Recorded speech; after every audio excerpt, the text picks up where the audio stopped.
What's up, everybody? James Duggan here. Joining me is Tom Marks. Hello. To discuss the Epic Games Store. I downloaded Hades last night, was playing it. Love that game. Yeah, it's number really cool. one. But number two, coming out of it, I was like, what is this Epic Games Store? And how does it differ from the Epic Games Launcher, which I had installed previously? This is kind of an attempt, and we've seen this a lot, to compete with Steam. What is your take on it?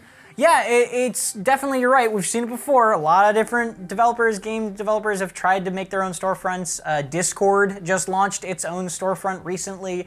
I think this one could really make a splash, though. I think this one could really have an impact that others haven't.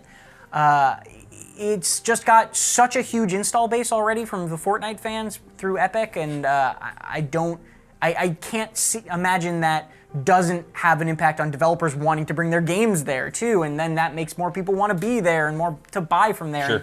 They're offering a lot of perks for gamers. It's a really I think that's a interesting good place thing. to start. You brought it up. There are a lot of launching platforms, and that largely has to do with not wanting to share revenue.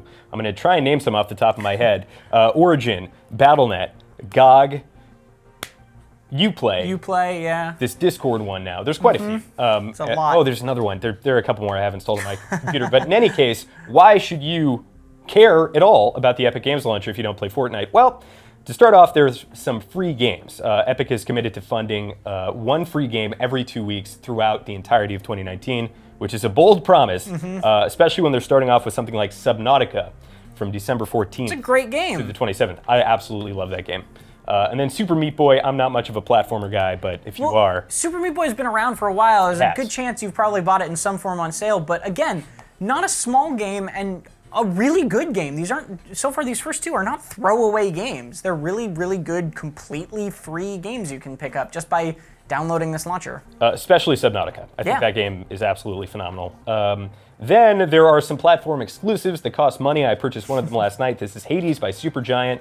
Ashen is also now on the Epic Games Launcher, which was confusing when I saw that it was available now, and I went to Steam and it said TBD. Yeah, But I think it's not just going out to on be Steam TBD yet. on Steam indefinitely. Hello Neighbor as well, which I'm not a fan of, but hey, maybe you will be. But I think platform exclusives are kind of the bread and butter of why you would install a launcher And or a store. more coming too. With things like Journey, which was a Sony exclusive forever, is now coming to PC for the first time, only on this Epic launcher, at least to start, which is crazy cool. That's enough of a reason to install it for me right off the bat. Yeah, I think if you're a small independent developer or a smaller studio, the attractive points of the Epic Games Launcher are the revenue split, which we'll get into after this, but just also the install base of Fortnite and the fact that you're not going to have a lot of competition. Yeah. In the short term anyway. That will probably change in the long term, but let's get into that revenue share because that I think is a really interesting part. This is a very bold claim, and in no way do I want to kind of shill out for Epic here by saying that this is true, but this is what they're saying on their FAQ.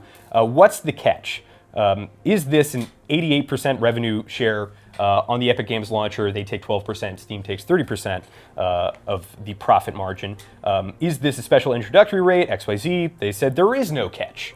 This is a permanent rate, the 88% share. Saying there is no catch is almost asking for trouble. But I do think that is a very attractive space. I think that if you're a developer, I think a lot of the reasons we've seen Origin, Battle.net has been around, but we've seen Origin, we've seen Uplay has been not wanting to share profits with Steam.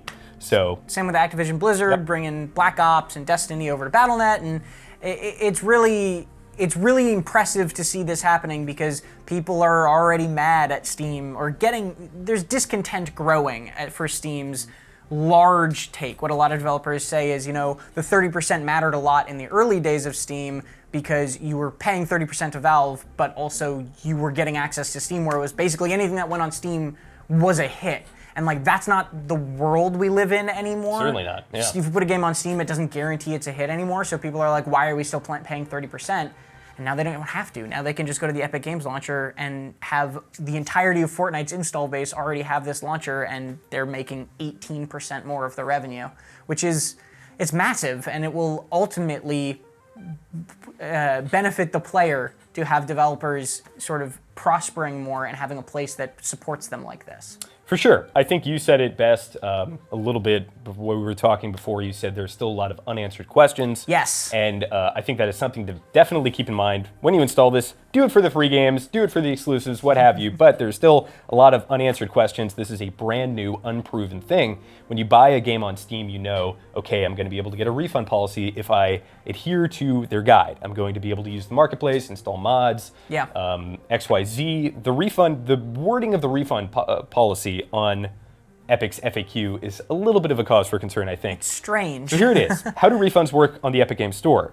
We will offer 2 no questions asked refunds per player within 2 weeks of purchase. So I don't know if that's 2 refunds for the entirety of your Epic Games Store experience. It sounds like forever. Or if it's just with 2 weeks, or if it's per player is not even per account.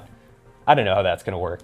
There's also other little things like Valve learned the hard way that you should put in a lot of early access warnings, and you should force developers to say how long are you going to be in early access, what's your update pattern going to be like, is the price going to change after launch. They have that FAQ at the top of every early access page. Hades is an early access game on the Epic launcher, and there's none of that information there. So those consumer protections that Valve learned the hard way are not in this store yet, and I trust Supergiant Games to support Hades, but that doesn't mean that the developer shouldn't have those protections there for the customer. Yeah, I agree. I think that this is a bigger deal. The point here is this is a bigger deal than I think just another launcher, especially when we look to the future, though I think there are still a lot of unanswered questions, and you especially will be updating this as we get more info. I will, yeah. So keep it right here on IGN for all things the Epic Games Store.